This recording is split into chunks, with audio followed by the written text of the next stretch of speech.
Hey guys, it is Sanai here. How are you doing? So welcome to this quick live. I thought I would shoot for you. It's a little bit different, and I got this download as an inspired idea, as a way to share with you a technique that I use with my clients to help them really nail their niche. And this is really embodying the belief that I have, or the idea that your niche is really shaped by your life story. You know, if you're passionate about your niche and you're purposeful about the problem you solve and the people that you serve, then your story is very, very powerful, a very powerful part of that. And this also illustrates that you're turning your struggles in life into your greatest strengths in your business. So if you've heard those kind of statements before, then they will be kind of pretty much embodied in this technique. So the easiest way for me to illustrate the way I do this is through these little diagrams that you'll see here before me. So I thought I'd do them first before I hit go live, so that I've not got my back to you as I'm drawing. So basically, in short, the horizontal line, let's just focus on the red and the green. The horizontal lines are timelines. So little people there, that's day one of landing on planet Earth, of being born, and then going through, trundling through life, quite, obliviously trundling through life, doing whatever you're doing. And then this blob here represents whatever it was that was kind of the diving into the ditch, if you like, that kind of point of greatest struggle, challenge, conflict, whatever situation kind of woke you up. So these timelines, the red one is actually my personal timeline, and the green one is a client example that I want to share with you, just to kind of illustrate this and drive this home, to make it as clear for you as possible. So what we tend to do, what coaches tend to do, is they focus on the point of greatest struggle and assume that, well, I've navigated that, I've been there, I've overcome that, therefore my niche must be in there somewhere. So for me, my personal story was I was trundling through life, and then around 2012, 13, the wheels completely fell off. The wheels fell off. My marriage broke down. Ended up in a painful divorce. My career started backsliding because my personal life was a mess. I was taking it to work with me, and as a result of all of that, I experienced PTSD. I was diagnosed with anxiety and depression, and so that time was a really, really rough time for me. That was the lowest point, and it was from there that I kind of rose up. I started to experience shifts in my belief systems, paradigm shifts in how I thought and how I perceived myself and the world, and that was where the personal development journey into coaching and everything really changed from overcoming that point. What a lot of people do is focus, like I said, they focus on that point when they start their coaching business and assume that their niche is kind of wrapped up in that. Similarly, for my client, let's call her Leah. I don't know where Leah came from, it's not the easiest name. Let's call her Sue. So Sue, she, at her lowest point, she kind of woke up one morning, and just experienced this just feeling so damn sick with her life. And this was at the point where she was extremely stressed, suffering burnout, fatigued. She was the biggest she'd ever been in her life. Her skin was bad. She was eating a really, really dreadful diet. And so in that kind of wake up moment, realizing that, oh my God, how did I get here? She then turned to personal development, started to look at her health, look at her well-being, on that personal development upward trajectory, and really overcame all of that and transformed her life. So what she then did was she started her business as a health coach. Makes sense. Why wouldn't you? But all the time, something felt very, very wrong for her. It just didn't feel right. Something was off. She wasn't attracting any clients. She didn't have that kind of real passion about it. And she couldn't understand why not?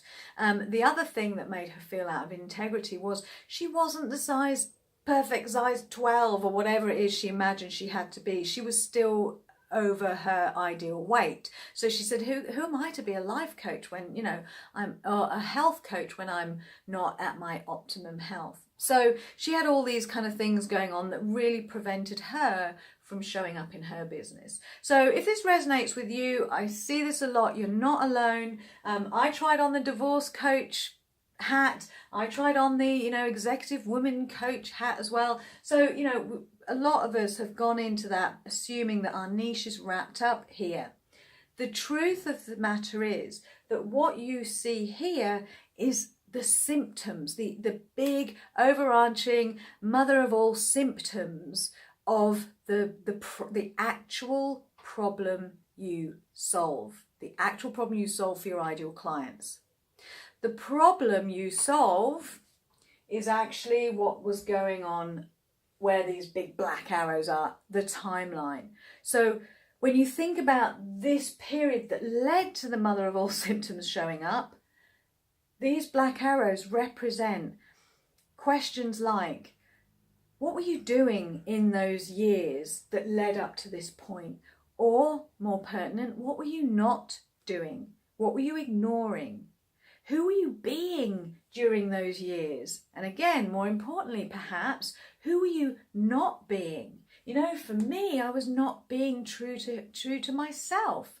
I wasn't, I didn't know that, you know, I didn't believe that I had any strengths. I had no confidence, no self-esteem. I had no sense of purpose. I was just like drifting, not getting anywhere very fast. So that was kind of how I was living my life. No wonder I reached this point, because I was sleepwalking through life. I wasn't happy. I wasn't passionate about life. Interestingly, so that kind of led to that mother of all symptoms. There were signs all along the way, but because I didn't have any confidence about myself, I didn't believe I could do anything about it, I just ignored all those little kind of alert signs. And as you know, law of attraction, the universe, she will generally send us the mother of all signs to kind of wake us up, because we're ignoring all the smaller, subtle signs. So for this lady, for Sue, interestingly, Sue is a nurse, and Sue works in a really fast-paced, highly stressed environment on a very, very busy ward in a hospital. So what was she doing or not doing? Who was she being or who was she not being during this period? Interestingly, all of this was about communication. She was not communicating effectively, or not being communicated with effectively, by her colleagues, by her managers, her team leaders. Everything felt like chaos and conflict in communication. There were no clear boundaries. All her peers had no confidence to speak up because the team leaders were so stressed. Any kind of communication or setting of boundaries resulted in conflict. So it was all about, she wasn't communicating. She didn't have clear boundaries. She didn't have a sense of self-confidence to be able to speak up and use her words and support her team, or be, effectively communicate when her team leaders were perhaps, putting things on her and her team that just wasn't conducive to a good environment, and wound up, and her kind of ways to deal with that was through unhealthy eating. She wasn't sleeping, she wasn't taking care of herself, and ultimately led to this point. So really interesting to know that, to find the answer to, what were you doing or not doing? Who were you being or not being during that period that ultimately drove yourself in, drove you into the ditch? So once you've got this kind of mapped out, what's really interesting is then to look at this point in your life, from being born to this kind of line here, which represents childhood into adulthood. Because, we're born with these gifts, we're born with these proclivities, these, I believe that we are born with a unique gift and we express them in childhood. You know, that we're free to express, we have no inhibitions, we have a sense of, you know, we're worthy and deserving. But, you know, life happens, we get embedded into society, we learn things from the people around us, and so we you know, start to hide and diminish those gifts and develop those limiting beliefs that crust over and I have us winding up living life like that for the main part. So what was really interesting was when we were looking at, well, Sue, what kind of child were you? How were you expressing your gift? What gifts did you express? Or what kind of child were you? And she was basically, interestingly, she was the glue in her family. She was the one that was really the pacifier, the diplomat, the one that kept everyone communicating effectively with one another. She also took care of her elderly relatives. Even as a young child, she was nurturing, obviously kind of led her into a nursing career, but she took care of her elderly relatives. And she said, I just had this intuitive instinct and knowing of what it was my elderly relative was trying to communicate with me, what it is she needed, what it is she wanted, and I was then able to relay that to my parents, and they were able to fulfill my elderly relative's needs. So her gift is the communication, really powerful. So she then went on in her coaching business to teach nurses, team leaders in an environment that she's really familiar with, how to communicate, how to set boundaries, how to be conflict free, how to ask for what you want respectfully, and create an ethos within the hospital that ultimately ripples down to exceptional patient care. So that is, you know, such a powerful example. For me, I was raised by a mum who believed that you could do whatever you want if you really want it bad enough. You can have whatever you want if you want it bad enough. You've just got to want it bad enough. You've got to have a passion for it. You've got to have a sense of purpose around it. My mum lived that way. And so I was raised with that belief, that knowing. And so somewhere along the lines, I lost sight of that. And this ability for me to be able to lock on to something that I'm passionate about and literally become unstoppable. So for me, that was where I got lost. You know, I had no sense of purpose, no passion, lost sight of my own key strengths and gifts. And so as a result of that, it was for me then to find my niche in helping others get connected to their passion and their purpose to help them feel unstoppable, but also to combine it with my skills in sales, which is what leads me up to here. So for my client Sue, her skill, her knowledge was in the nursing industry. So she became that communication in the nursing environment, the communication coach in the nursing environment. So you can see how our stories really shape our niche. Your story is relevant.